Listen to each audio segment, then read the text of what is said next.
The mountain wind cut through Eleanor's threadbare dress as she stumbled along the narrow trail, her vision blurring from 3 days without food. Her fingers clutched the gold locket, her mother's last gift, as she approached the trading post nestled against the granite peaks. Inside, rough men turned to stare, their eyes crawling over her like insects. She laid the locket on the counter, her voice barely a whisper. "Please, just bread and water." The trader's yellowed teeth showed in a grin. "This trinket? Worth maybe a biscuit, girl. But I know other ways you could earn a meal. The lady's with me."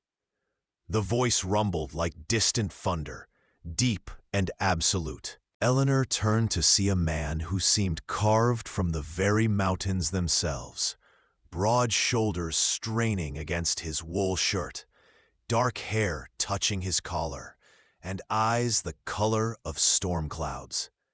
He moved between her and the trader with deliberate grace. "How much for a week's provisions?" Before the story continues, I want to ask you something important.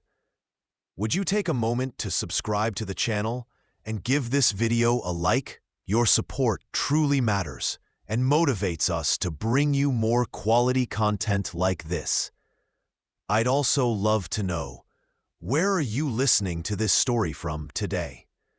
Now, let's return to Eleanor and the mysterious stranger who just changed her fate. The trader's demeanor shifted instantly. "Mr. Blackwood, didn't see you there. That'll be $2. The man they called Blackwood placed coins on the counter, then gently pushed Eleanor's locket back toward her trembling hands. "Keep it. Gold isn't what matters here." His eyes met hers, and something in their depths made her breath catch. "You are." Outside, Eleanor clutched the sack of provisions, unable to comprehend what had just happened. Blackwood untied a massive gray stallion and regarded her with concern that seemed genuine. "There's a storm coming down from the peaks. Where are you headed?" Eleanor's throat tightened. Where was she going? Away from her father's fists and his gambling debts. Away from the man he'd sold her to like livestock. Anywhere but back. Understanding flickered across Blackwood's weathered face. He'd seen that look before. The haunted eyes of someone running from hell itself. "My ranch is 5 miles north. I need a cook. Job comes with a room in the main house, 3 meals, and wages. You interested?" Suspicion warred with desperation in Eleanor's chest. "Why would you help me?" "Because nobody helped my sister when she needed it." His jaw tightened, old pain evident in the set of his shoulders. "She didn't make it out. Maybe you will." The ride to Blackwood's ranch revealed a man of few words, but deliberate actions. He adjusted his pace to keep the stallion from jostling her too much, pointed out landmarks so she'd know the way back, and never once touched her without asking. The ranch itself sprawled across a valley between 2 peaks, the main house built of solid timber with smoke curling from its stone chimney. "Bunkhouse is for the hands," Blackwood explained, helping her down with careful distance between them. "You'll have the guest room. Door has a lock. Use it if it makes you feel safer." That first night, Eleanor lay in a real bed for the first time in months, listening to the wind howl outside and footsteps move past her door without stopping. She touched the lock, then left it open, a small act of trust that surprised even herself. Days fell into rhythm. Eleanor rose before dawn to prepare meals for Blackwood and his 3 ranch hands. She learned the men's names: Old Miguel, with his stories, young Tommy, who blushed whenever she smiled, and Quiet Samuel, who'd lost his voice to a rope burn. Blackwood himself remained an enigma, polite but distant, leaving the house at sunrise and returning after sunset, smelling of leather and pine.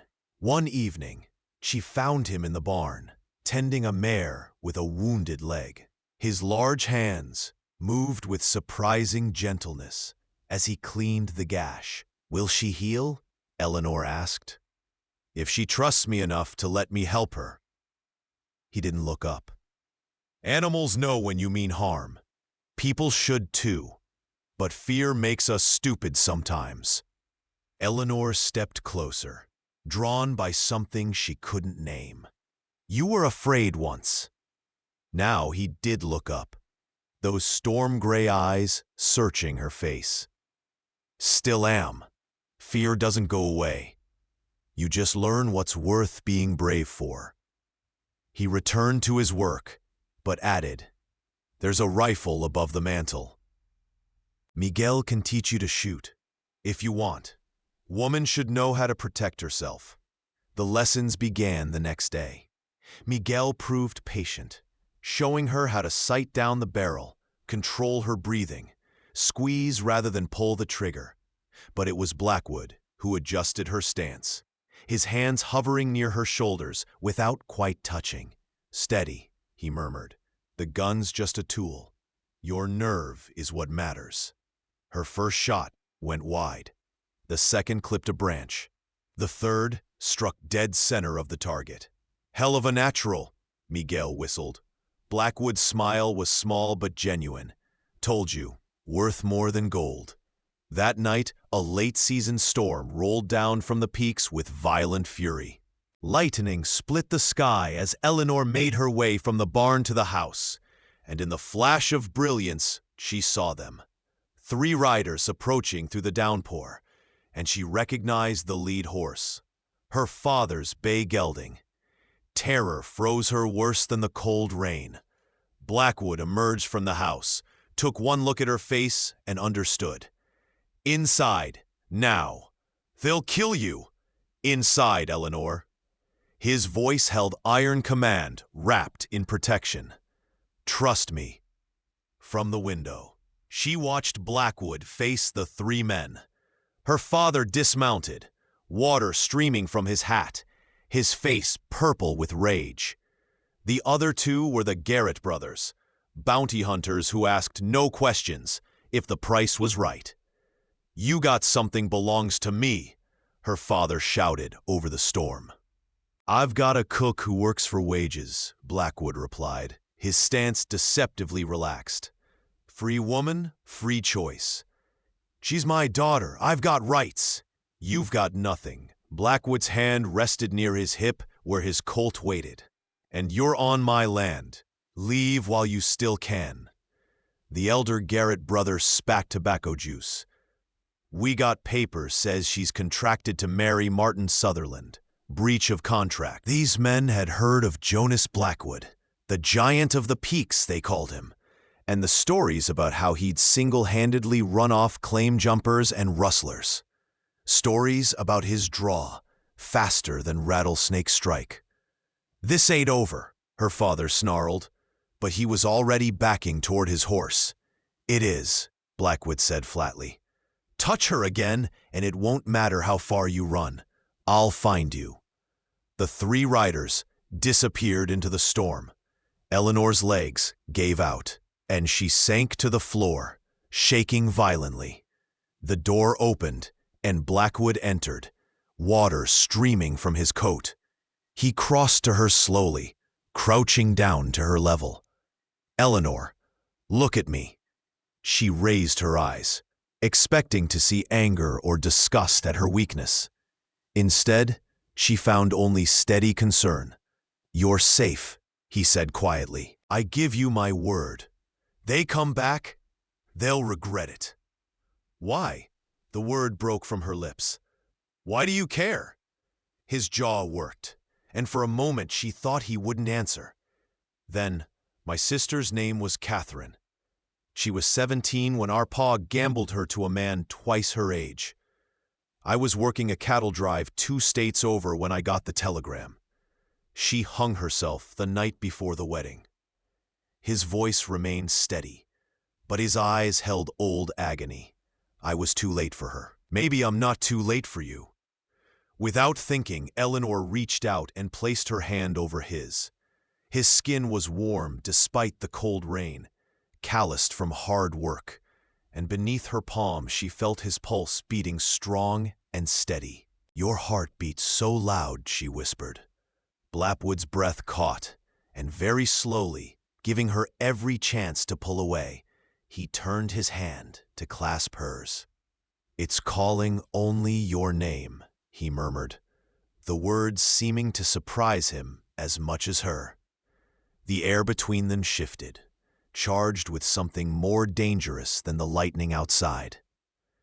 Eleanor felt it in her chest, the unfurling of something she'd thought her father had beaten out of her. Hope, want, the possibility of being touched without flinching. "I'm scared," she admitted. "So am I." He squeezed her hand gently, then released it and stood, putting respectful distance between them. "Get dry. I'll sleep in the barn tonight." "No." Eleanor rose to her feet, surprised by her own firmness. "This is your house. I won't drive you from it." She managed a small smile. "Besides, I'd feel safer knowing you were close, if you don't mind." Something warm flickered in his eyes. "I don't mind, Eleanor. Not at all." The days that followed brought a shift in the air between them, subtle as morning mist, but just as real. Blackwood taught her to ride, his hands steadying her waist as she mounted the gentle sorrel mare he'd chosen for her. Their fingers would brush as they passed plates at dinner, and the contact lingered longer each time. She caught him watching her as she hung laundry, and when their eyes met, neither looked away as quickly as they should. One afternoon, Tommy rushed into the house, bleeding from a gash across his forehead. "Mr. Blackwood's in trouble. Horse threw him up on the north ridge. Think his leg might be broke." Eleanor didn't hesitate. She grabbed bandages and whiskey, stuffed them in a saddlebag, and had the sorrel mare saddled before Miguel could stop her. "Show me where," she ordered Tommy, and something in her voice, new and fierce, made the boy obey. They found Blackwood propped against a boulder, his face pale with pain, his left leg bent at a wrong angle. The stallion stood nearby, reins trailing, looking almost apologetic. Eleanor dismounted and ran to him. "Eleanor, you shouldn't, damn it!" He gritted his teeth as she knelt beside him. "Hush," she said firmly, examining his leg with the same careful attention he'd shown the injured mare. "This is going to hurt. I've had worse. Christ." He nearly bit through his lip as she probed the break. "It's not a compound fracture," she reported, trying to sound calmer than she felt. Her heart hammered against her ribs, from fear for him or from the heat of his body, pressed close to hers. She couldn't say, "But we need to splint it before moving you." Working together, Eleanor and Tommy fashioned a splint from branches and torn cloth. Every time Blackwood flinched, Eleanor felt it in her own bones. When they finally had him secured on the stallion, she insisted on riding beside him, one hand on his back to steady him. Back at the ranch, Miguel helped get Blackwood to his room, the room Eleanor had never entered. She followed anyway, brooking no argument. "Everyone out," she announced. "I'll tend him." Miguel raised an eyebrow but obeyed, closing the door behind him. Eleanor found herself alone with Blackwood, for the first time since the night of the storm, in the intimate space of his bedroom. The room smelled of leather and pine, neat and spare except for a small daguerreotype on the nightstand. A young woman with Blackwood's eyes. "Catherine?" Eleanor asked softly. He nodded, watching her with an intensity that made her skin warm. "Eleanor, you don't have to." "Yes, I do." She met his gaze squarely. "You've protected me. Let me care for you. Please." The please undid him. He settled back against the pillows, And Eleanor set to work with careful efficiency. She'd nursed her mother through her final illness. She knew how to be gentle with pain. But when her hands moved to remove his boots, Blackwood caught her wrist. "I can't ask you to." "You're not asking, I'm offering." She kept her voice steady. "There's a difference." He released her wrist slowly, and she continued her work. Boots, then socks, then she eased his trouser leg up to check the splint. His skin was warm beneath her fingers, and she felt him tense. Not from pain, but from something else entirely. "Your hands are shaking," he observed, his voice rough. "So are yours," she replied, and it was true. The hand resting on the bed trembled slightly. Their eyes met, and the truth hung between them, as real as the mountain peaks outside the window. This wasn't just gratitude or protectiveness anymore. This was want, raw and mutual and terrifying. "Eleanor," he whispered, and her name had never sounded like that before. Like a prayer and a plea and a promise all at once. "If you're going to run, do it now, because if you stay, I'm not running anymore." She placed her hand over his heart, felt it hammering beneath her palm. "I'm tired of being afraid of the wrong things." His hand came up to cradle her face, thumb brushing her cheekbone with devastating gentleness. "I'm going to kiss you now. If you don't want." She closed the distance between them, pressing her lips to his in an answer that needed no words. The kiss was soft, tentative, both of them learning the shape of this new thing between them. When they parted, both were breathing hard. "Go slow," Eleanor whispered, old fear flickering. "It hurts, remembering." "I'll die before I hurt you," Blackwood swore, and she believed him. "We go at your pace, always." She smiled then, genuine and bright, and saw his breath catch at the sight. "Together?" she asked. "Together," he confirmed. The weeks that followed tested them both. Blackwood's leg healed slowly, leaving him dependent and frustrated. Eleanor discovered reserves of strength she hadn't known she possessed, managing the ranch accounts, directing the hands, riding into town for supplies. She also discovered that tending Blackwood, changing his bandages, bringing his meals, reading to him in the evenings, felt less like duty and more like joy with each passing day. They talked. God, how they talked! About Catherine and her mother, about dreams abandoned and hopes rekindled, about the scars that shaped them and the fears that still woke them in darkness. And slowly, carefully, they touched, his hand in her hair, her head on his shoulder. Kisses that deepened from tender to desperate and back again. "I love you," Blackwood said one evening, the words simple and devastating. "I know it's too soon. I know you might not." "I love you too," Eleanor interrupted, wonder in her voice. "I didn't think I could feel this again. Didn't think I was capable." "You were always capable." He pulled her close, and she fit against him like she'd been made for exactly that space. "You're the strongest person I've ever known." But strength would be tested.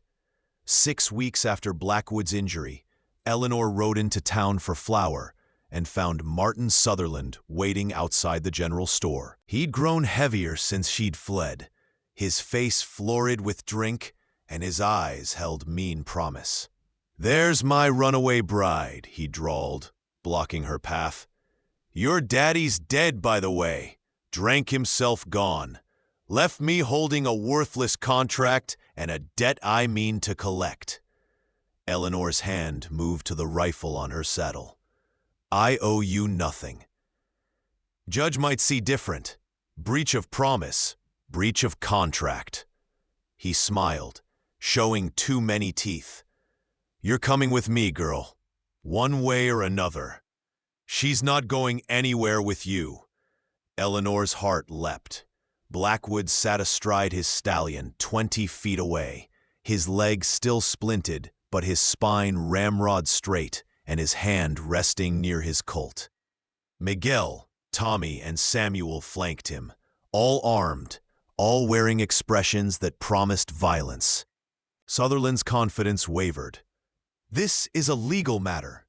"No," Blackwood interrupted, his voice carrying across the dusty street. "This is a matter of a man who thinks he can claim a woman against her will. And in this territory, we handle that kind of man permanent-like." Other townspeople had gathered, drawn by the confrontation. Among them, Eleanor saw Widow Chen, who ran the boarding house, and Pastor Williams, and the 3 Mitchell sisters who never missed gossip. Good people. People who knew Blackwood's reputation. "Eleanor Harris is under my protection," Blackwood continued, addressing the crowd as much as Sutherland. "Anyone who tries to take her answers to me. Anyone who hurts her will regret the day they were born." His eyes fixed on Sutherland with lethal intensity. "You have 10 seconds to ride out of this territory and never come back.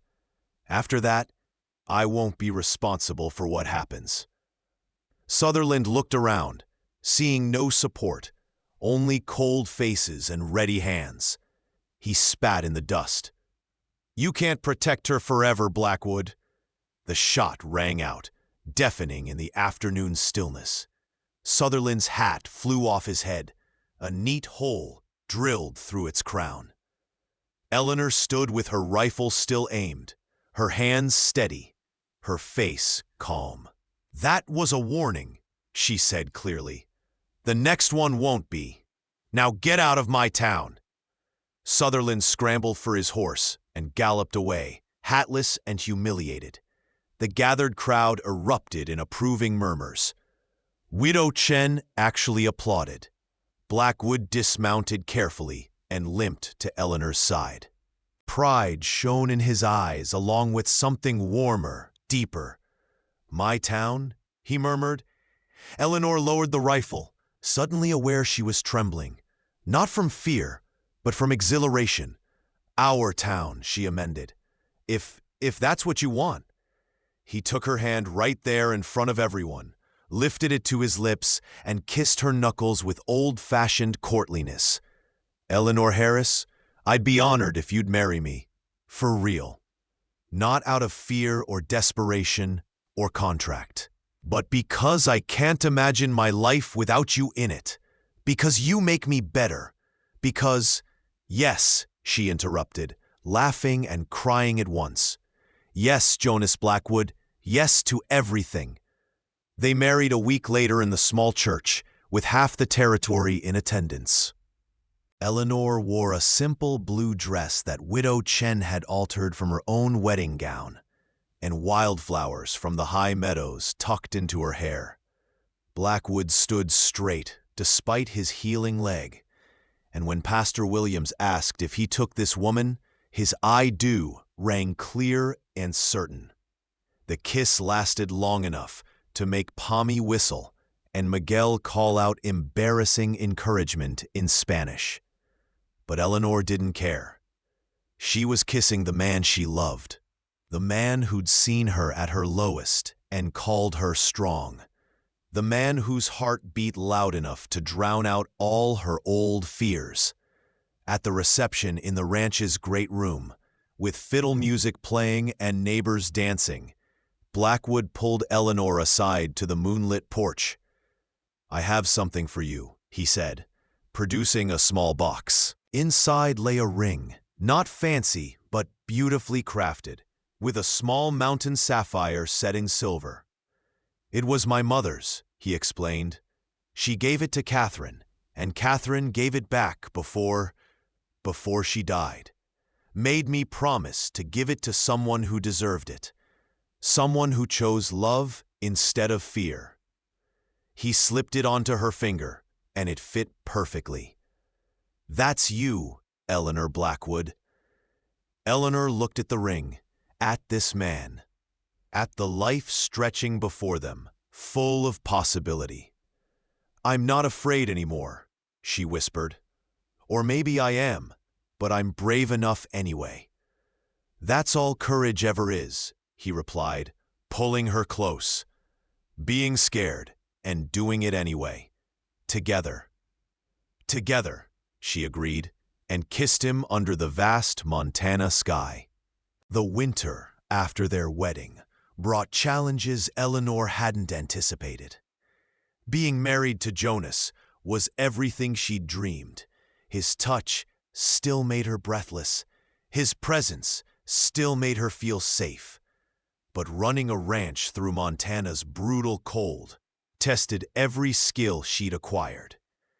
The morning she found the frozen calf in the north pasture, Eleanor felt something shift inside her.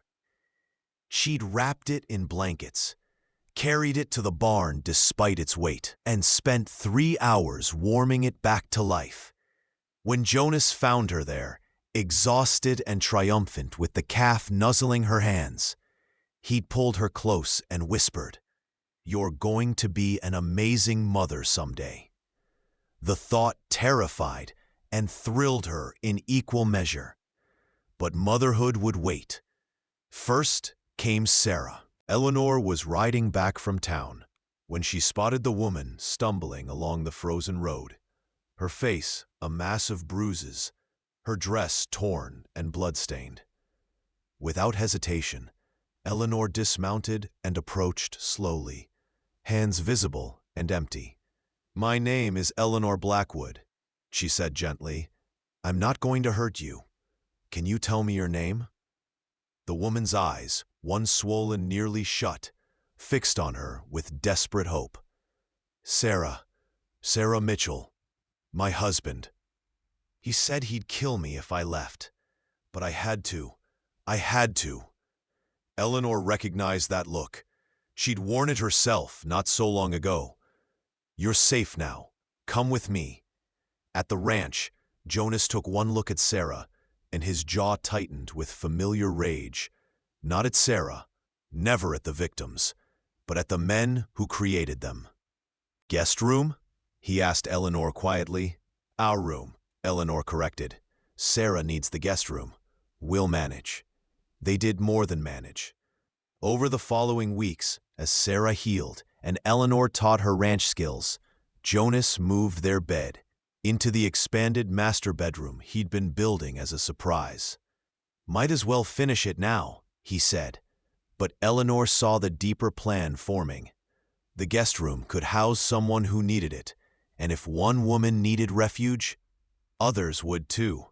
Sarah was the first, but not the last.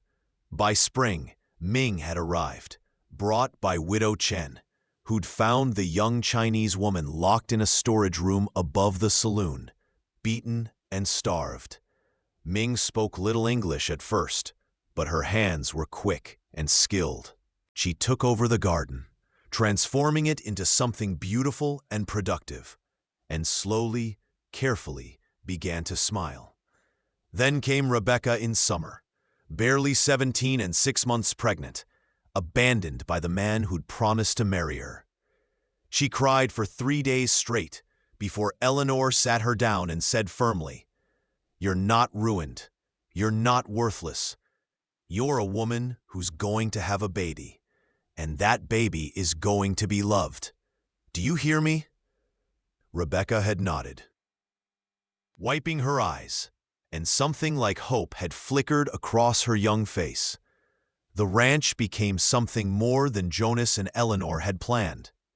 A sanctuary for the broken and lost. The hands adapted quickly. Miguel became a protective grandfather figure to all 3 women. Tommy, now 20 and more confident, taught Sarah to shoot with patient encouragement. Samuel, still silent, communicated through kind gestures and hard work. But not everyone approved. The trouble started when Reverend Michaels rode out from town, his face pinched with disapproval. "Mr. Blackwood, there's talk about the women you're harboring. People are saying it's not proper. 3 unmarried women living under your roof. 4, Jonas interrupted calmly. My wife makes 4, and every one of them is here because they had nowhere else to go, because men who should have protected them failed. If that offends your sensibilities, Reverend, you're welcome to leave my property. Eleanor stepped beside her husband, her chin raised. These women work for their keep. They're learning skills that will let them survive anywhere. And if the good people of town have a problem with that, they can take it up with me. The Reverend left, but the gossip intensified. Widow Chen reported that some were calling the ranch a house of fallen women. Others whispered darker things, that Jonas was building a harem, that Eleanor was a fool, or worse. Eleanor felt the old fear trying to resurface, the instinct to make herself small, to apologize, to hide. But when she looked at Sarah's increasing confidence, at Ming's genuine laughter, at Rebecca's growing belly and cautious hope, she found her spine stiffening instead.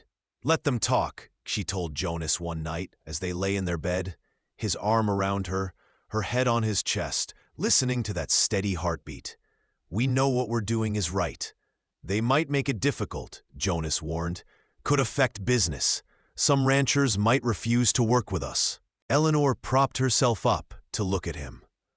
Would you stop if it cost us everything? His hand came up to cup her face, thumb stroking her cheekbone. Not for all the gold in California. These women need this place. We needed each other once. How could I deny them the same chance? Then we stand together, Eleanor said firmly. Whatever comes. What came was worse than gossip. Eleanor was in town with Ming, buying supplies, when 3 men blocked their path outside the general store. She recognized one, James Mitchell, Sarah's husband, his face florid with rage and whiskey. That's my wife you're hiding, he snarled, grabbing Eleanor's arm hard enough to bruise. You got no right. Eleanor's other hand moved with the speed Jonas had taught her, drawing the pistol from her belt and pressing it against Mitchell's considerable belly. You have 3 seconds to let go of me, she said quietly. 1. You wouldn't dare. 2. Ming had already drawn her own knife, a wicked thing she kept razor sharp, and held it with the competence of someone who'd had to defend herself before.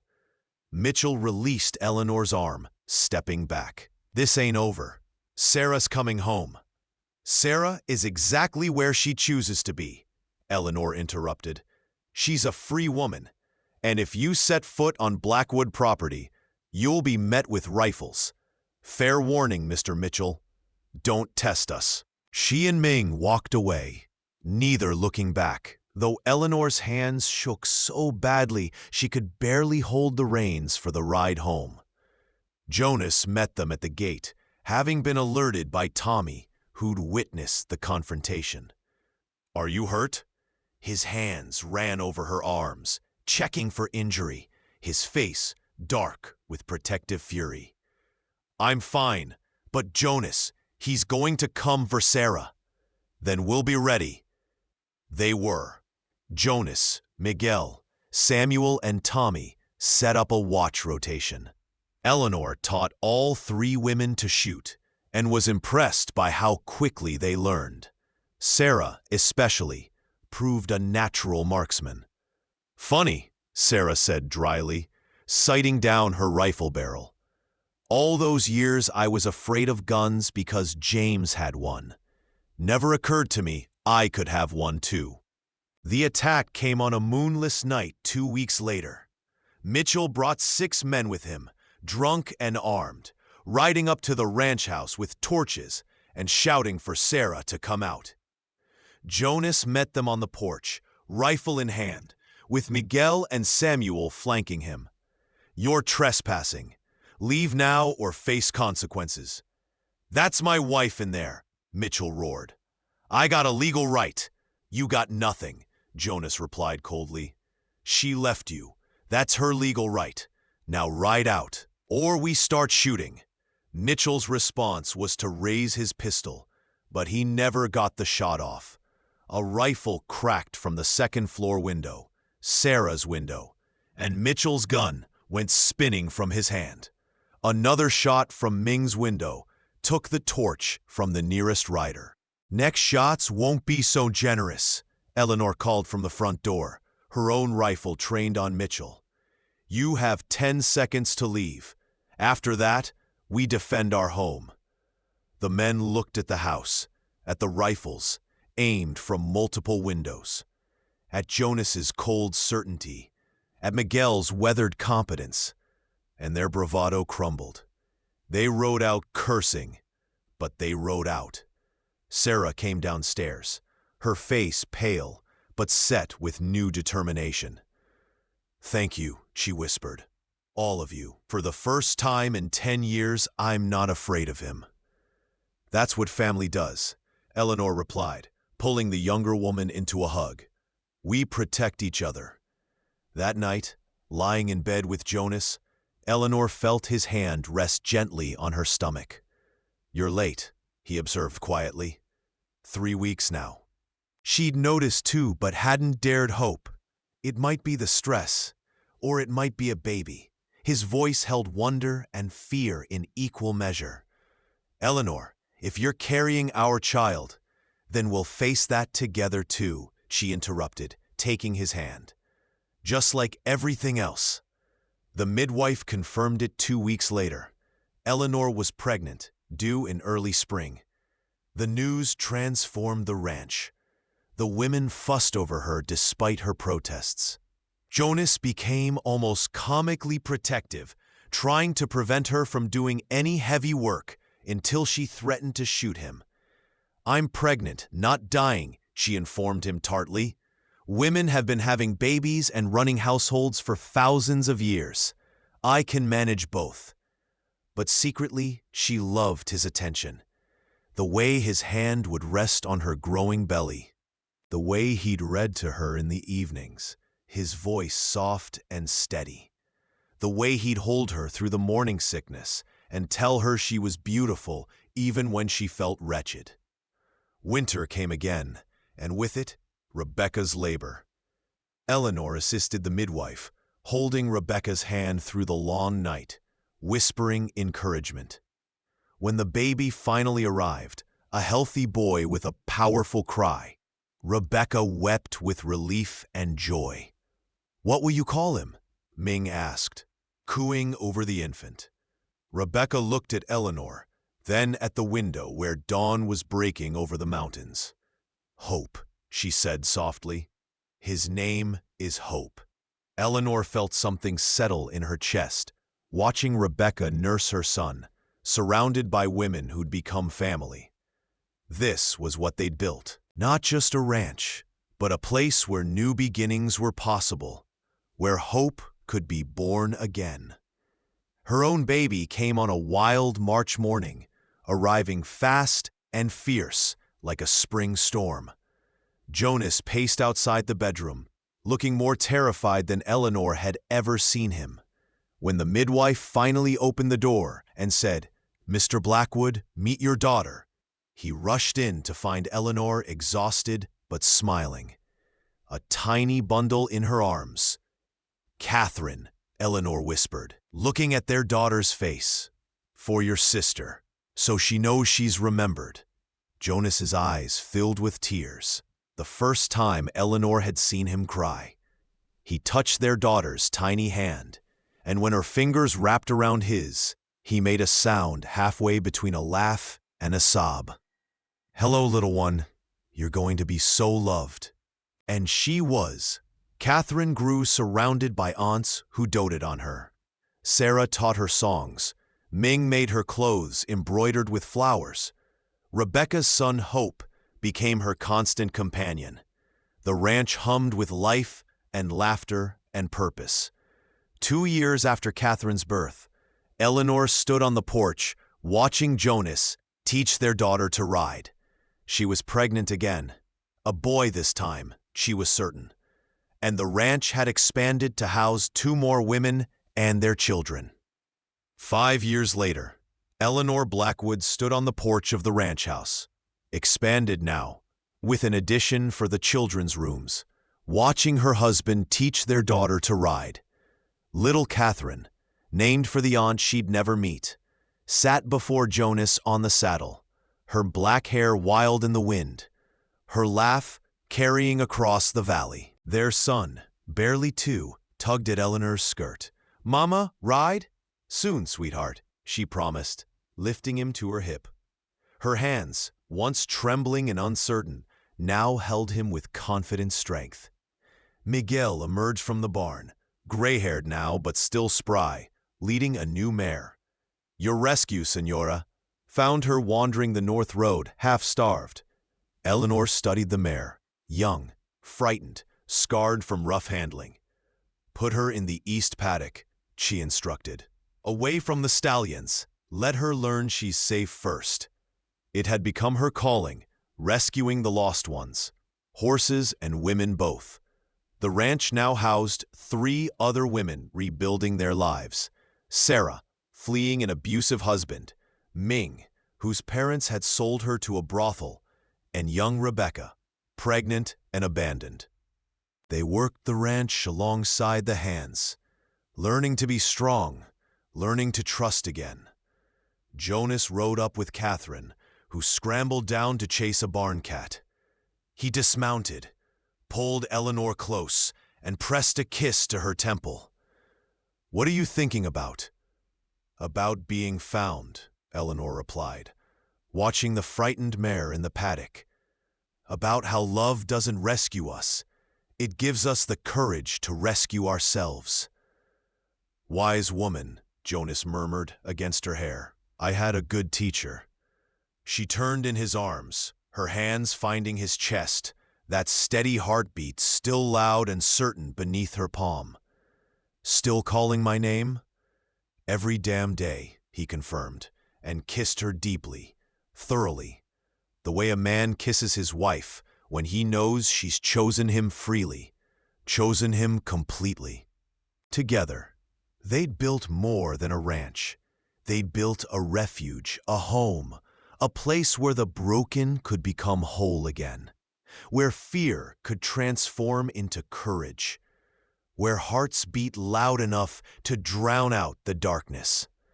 And every night, Eleanor fell asleep to the sound of Jonas's heartbeat, a rhythm that had become as familiar as her own breathing, a cadence that still whispered the same promise it had spoken 5 years ago in a storm-tossed room.